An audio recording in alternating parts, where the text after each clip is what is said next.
audience. You're in violation of Chapter 5 of the Council. So that's just a few seconds of how the Sacramento City Council meeting went last night. Clearly, the meeting had to be paused and police were called to the building. Tonight, council member Lisa Kaplan tells us about the moments leading up to the intense encounter. So let's go ahead and get out to Jeannie Nguyen. Jeannie, you were live at City Hall last night when all this was happening. Actually, you were going live on this show when you saw multiple police cars just pulling up to City Hall. What did council member Kaplan have to say about all this? Alex, Councilmember Lisa Kaplan was very honest with me today. She said she was scared. She says, you know, this wasn't the first time something like this happened, but it felt personal this time. And now she's hoping that some changes can happen moving forward in these meetings. It was supposed to be a routine city council meeting on Tuesday night. By the way, we've had more affordable housing starts in this city. Turned into a standoff between members of the public as council members opened up the floor for public comment as they were about to discuss the partnership with the county in regards to Measure O. I currently have 23 speakers signed up. As the first speaker was called to the podium, a group of people make their way to block him from speaking. Mayor Darrell Steinberg and council member Lisa Kaplan are seen getting up from their chairs and walking away. Kaplan says this isn't the first time he's come to speak at a meeting. The first several times he's spoken, I have stood up and turned my back to him.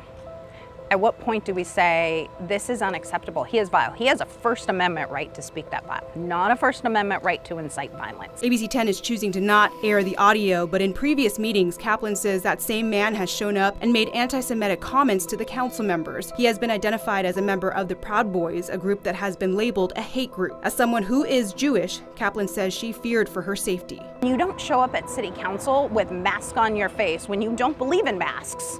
If you're just here to talk calmly to everybody. I'm sorry, you're here to incite violence, and that's what they were here for last night. This caused the meeting to be put on hold as police cleared out council chambers. Keon Bliss, vice chair of the Sacramento Community Police Review Commission, was there last night to be a voice for the homeless. Frustrated, he believed the city and police protected the people that were making the comments by allowing them time for public comment. It really is just stunning, like the response that white supremacists get and the level of protection they get from police. And while Kaplan echoes his frustration, she says everyone has the right to speak during these meetings. The mom part of me said, oh, they're protecting us. Because this vile hate is awful and somebody's standing up. The hard part is, I'm an attorney. Rules and procedures in the First Amendment. The First Amendment says he gets its 2 minutes. Today, Kaplan is standing tall with her Star of David necklace and says ultimately there still needs to be order during these meetings. What they don't have is a First Amendment right to stop the business of City Council and to incite violence. Now, I spoke with 2 men who were at the meeting yesterday and identify as Proud Boys. They told me during a lengthy conversation today that they do not hate Jewish people and that they were here last night to address the homelessness issue. Alex, back to you. All right, Jeannie, thank you so much. And I also want to note that we reached out to the mayor's office to ask how this incident could affect public comment in the future. They told us in part, we will evaluate any future disruptions in chambers and act as necessary to give members of the public a chance to speak. A few professional trolls will not keep us from getting our jobs done. Here are some other stories that people are talking about today, too. A man was rescued from the Sacramento River in the Old Sac area just hours ago. Our crew was there as the Sacramento Fire Department boat rushed in to help the man who was trapped on some logs in front of the Delta King. They were able to get him a life jacket and get him out of there safely. He was not hurt, and thankfully he will be okay. And we've already seen multiple people get swept away in the Northern Californian waters this season, and thousands of people are expected to hit the American River this Memorial Day weekend. So first responders were out in Auburn to show just how dangerous the waters are right now and what goes into a water rescue. So please, please, please, please take this as a reminder that the snow melt has made waters very cold and rapid. 3 people were arrested after law enforcement found 1,000 pounds of crystal meth, along with 4,000 pounds of liquid meth, $50,000 in cash, and 14 guns. The sheriff says that Sacramento has long been a hub for methamphetamines due to its proximity to the Bay Area and major freeways. Federal charges against the suspects, they are pending. 2 are from Tulare and 1 is from Mexico. And while law enforcement With seizing a large amount of meth, lawmakers were focused on fentanyl today. A first-of-its-kind committee came together tasked with finding solutions to the growing fentanyl crisis. Today's 5-hour hearing was just informational. There were 4 different panels, one focused on law enforcement side, one of the education side, and then another on the treatment and prevention side. And family members of the victims, they also got a chance to speak to. Zach had no medical conditions, nor was he struggling with any substance use issue. We were blindsided. Ben's first overdose occurred at his high school when he was 16. We had no idea our son was using substances. This is the first of many select committee hearings on this. Coming up, if you didn't know, Stockton is home to one of the oldest Jewish congregations in California. So we spent some time there to learn about the historic roots that are planted in the city. I'm still tracking showers and some thunderstorms, how that's going to play into our holiday weekend forecast. Coming up a little bit later in the show, too, I went to a hospital out in Carmichael because they cut down their average wait time for mental health patients to be seen from 33 hours to just 3 hours. I think a lot of it is not understanding it fully. We should be able to treat them just as a medical emergency when they come into the hospital. We take a look at how the hospital managed to find the balance of medical and mental health care.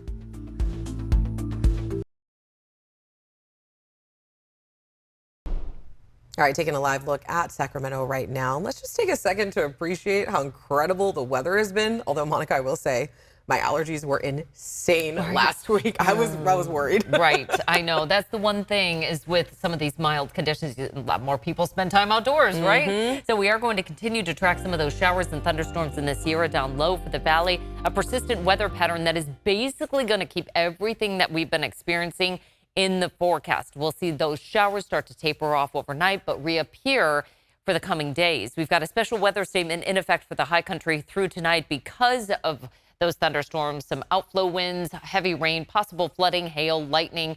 Again, that will start to wind down in the next hour or so. But the flood warnings that are still in effect for many of those waterways, including the rivers, will be in place deep into the holiday weekend. If you're headed to some of the reservoirs, those lakes that are kind of the upshot of those rivers, well, we've got conditions that are about 75 to almost 98% full. Most of the bigger reservoirs, Shasta, Oroville, hasn't seen a whole lot of fluctuation, but Folsom's up by 5% from just about a week ago. Temperatures are in the 70s for today for the valley and the foothills, 60s up top for the Sierra. And like I said, it's a very persistent weather pattern here. Mountain showers and thunderstorms. Down low for the valley, we're going to see basically clear skies, occasional high cloud cover coming through. But as far as temperatures, you'll see it's going to be quite pleasant all the way through the holiday weekend with highs staying in the 80s. That will continue into next week as well. Coming up after the break, a hospital in our area is tackling the mental health crisis successfully. How a new unit is rethinking how we approach mental health care. That's coming up next.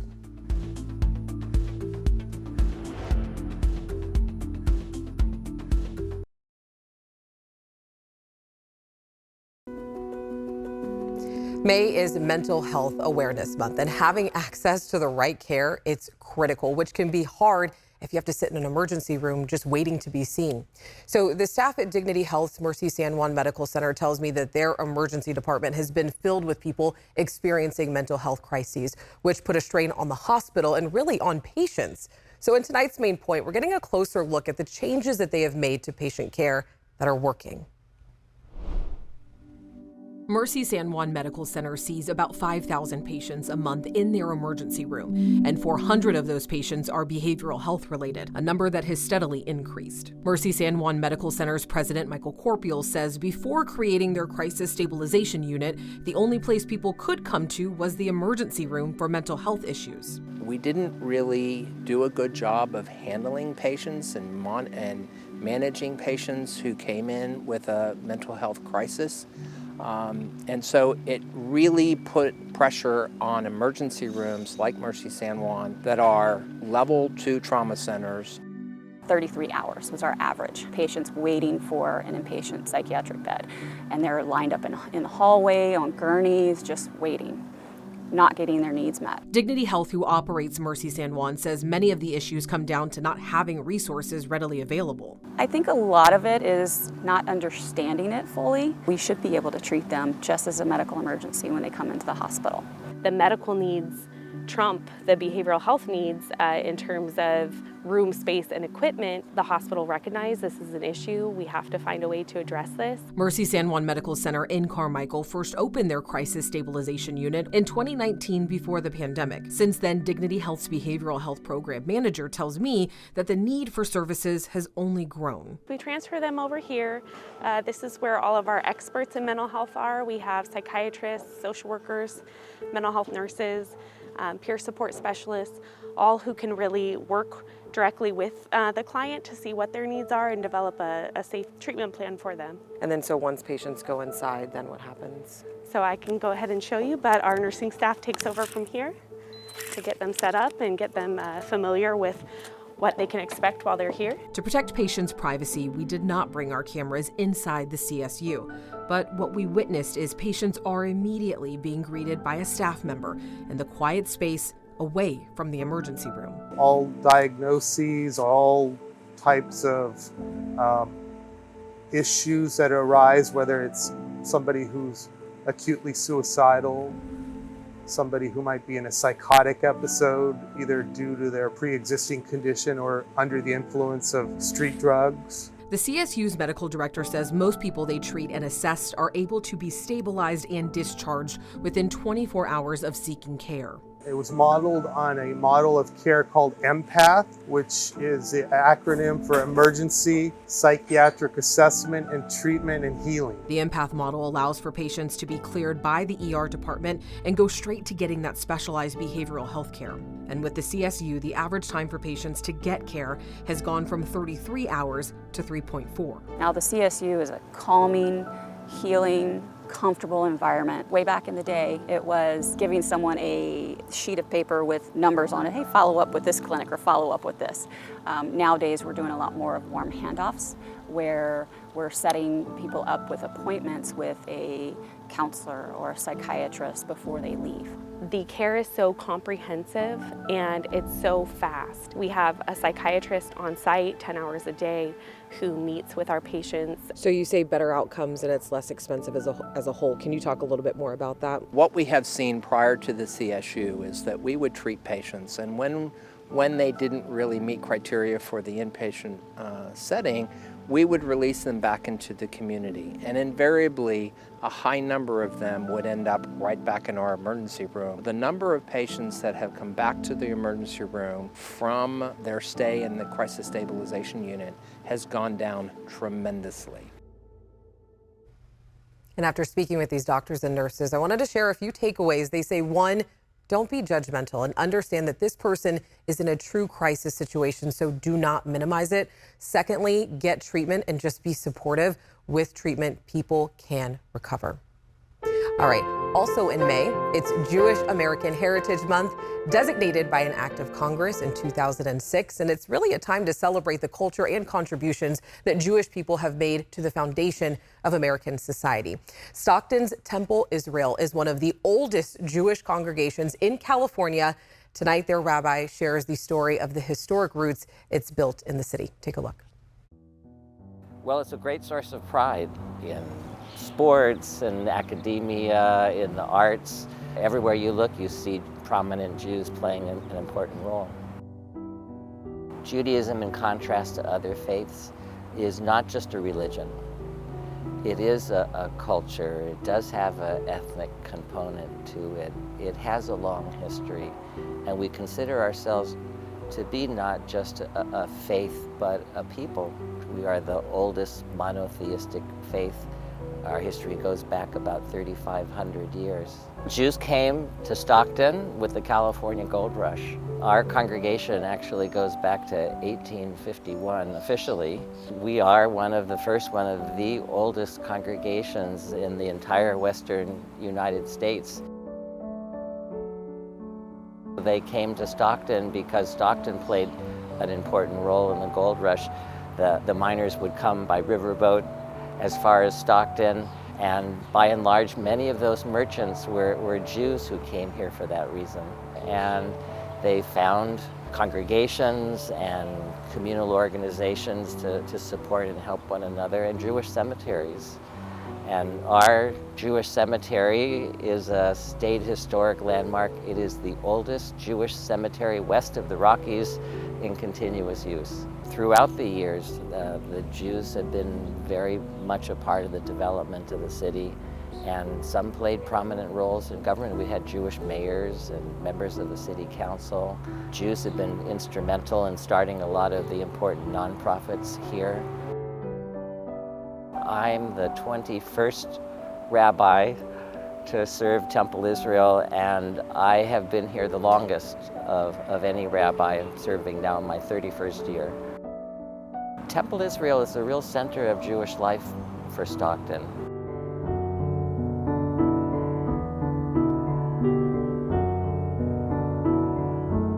One of the sad realities of life, not only in America, but around the world for Jews, is that anti-Semitism, probably one of the planet's oldest and most enduring hatreds, is on the rise today. And just in the last few years, a precipitous rise in anti-Semitic events in our country, and even right here in the state of California. We've been concerned about security. So at one time there was no fence and no gate here, and people could freely come and go. But in this time of uncertainty, it's important for us to have upgraded security. And so now sadly we have a fence. But I must say it doesn't dim our spirits, and it doesn't prevent us from gathering and celebrating our faith and reminding ourselves every day how lucky we are to be Jews and to be a part of this people and a part of this heritage. Well, yesterday we told you about the big pay raise the Sacramento County Board of Supervisors are about to get. You're getting the chance to weigh in, so we've got your points coming up after the break.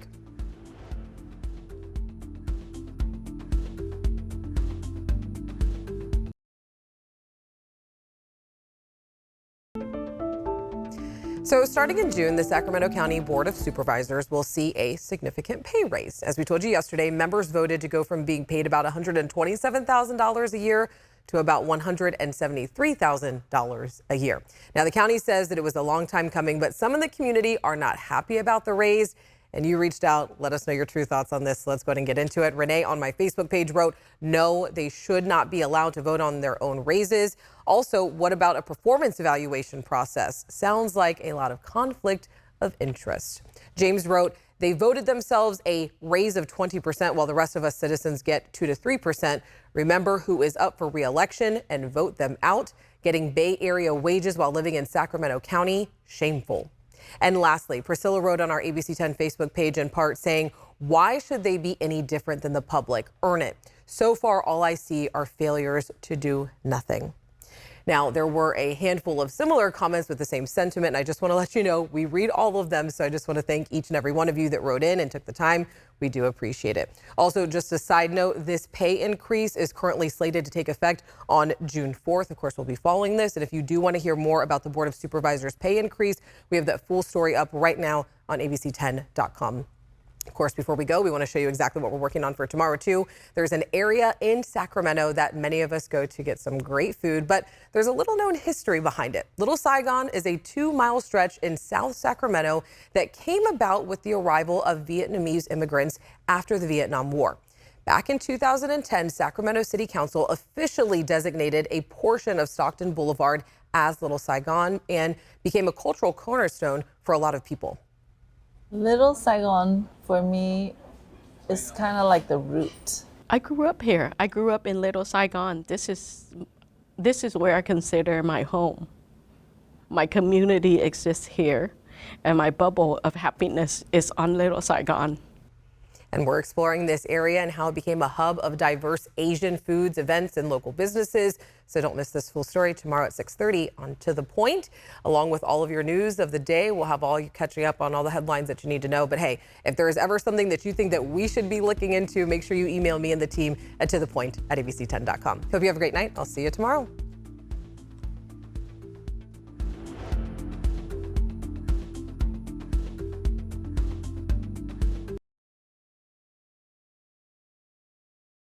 Hey, it's Alex. Just wanted to say thank you so much for watching. I really love hearing from everyone, and I hope that you'll stay in touch. Reach out to me on Facebook at AlexBellTV, or you can email me at tothepoint@abc10.com, or you can even send me a text message at 916-321-3310.